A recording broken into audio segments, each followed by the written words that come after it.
Welcome to the Real Estate Espresso Podcast, your morning shot of what's new in the world of real estate investing. I'm your host, Victor Menashe.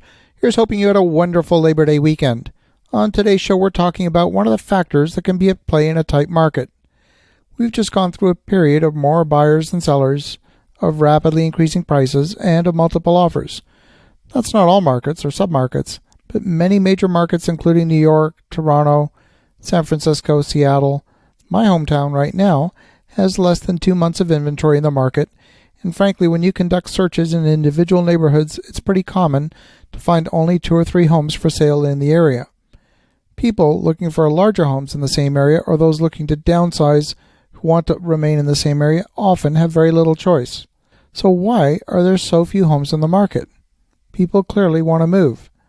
The most common response is that they won't sell their house because there's nothing to buy to replace it. It's like that puzzle game with the squares where by moving one square at a time you can rearrange the squares to match up and form an image. But the puzzle only works if there's an empty square. Otherwise, there's no mobility possible for the squares. And if there isn't inventory for sale on the market, then there's no mobility in the real estate market either. So if you take my home city of Ottawa, Canada, the inventory in the rental market is less than 1%.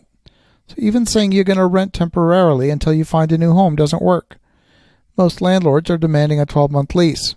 So if you find the perfect house in month 4, you might still be on the hook for a 12-month lease, which means double home ownership costs for an extended period of time. In that situation, the seller faces a dilemma. Do they sell now when they know they can get top dollar? Do they wait for better inventory conditions in the future? When will that be? Will prices fall at that point? What will be the interest rate by then? Will prices continue to go up? Will you get priced out of the market? When the market conditions change, will there be sufficient warning? What will be the warning signs, and will you even notice before the change has fully arrived? Well, we've got answers to all these questions and more after a quick chat about raising capital. If additional capital would propel your business forward, then I'd like to invite you to join me at the Secrets of Successful Syndication. This 2-day workshop is a deep dive into how to raise money for bigger deals. Coming up on September 27th and 28th in Dallas, Texas. This is going to be a great chance to meet yours truly, and it's an event hosted by the Real Estate Guys from the Real Estate Guys radio show. It's frankly the best event on raising money of its type anywhere that I've seen. To find out more, go to victorjm.com/events. That's victorjm.com/events. We are back, and we are talking about the characteristics of a tight market and what you can do if you want to sell but you don't want to leave town. What we see from looking at other markets across North America is that when changes occur, they often occur quickly. But the market is actually several markets that don't change in unison.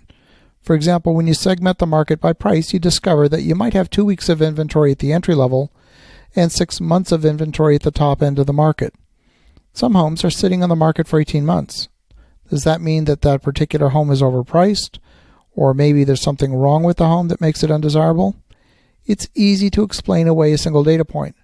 It's much more difficult to figure out a trend in a particular segment. Let's look at the example of the San Francisco Bay Area and Silicon Valley in particular. That market boasts some of the best high-paying jobs in the tech sector anywhere in North America. And it's no secret that homes are expensive in Silicon Valley. That's been the battle cry for 30 years.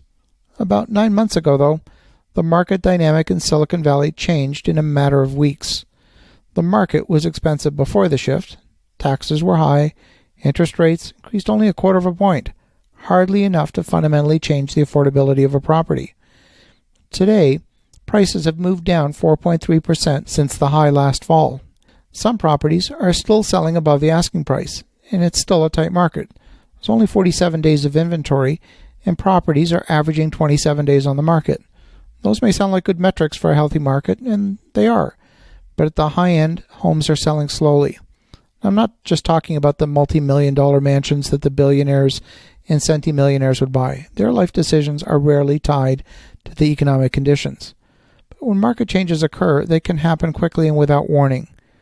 It's been 10 years since the meltdown of 2008, and even then, the changes happened very rapidly. While there were warning signs, most of the market either didn't see the warning signs or ignored them altogether. And it's very tempting to believe that hot market conditions will continue. If the demand was being driven by foreign investment, and all of a sudden that source of foreign capital coming into the market dries up for whatever reason, the market can turn very quickly. One such market is Miami, where a high percentage of buyers are coming from outside the U.S., South America in particular.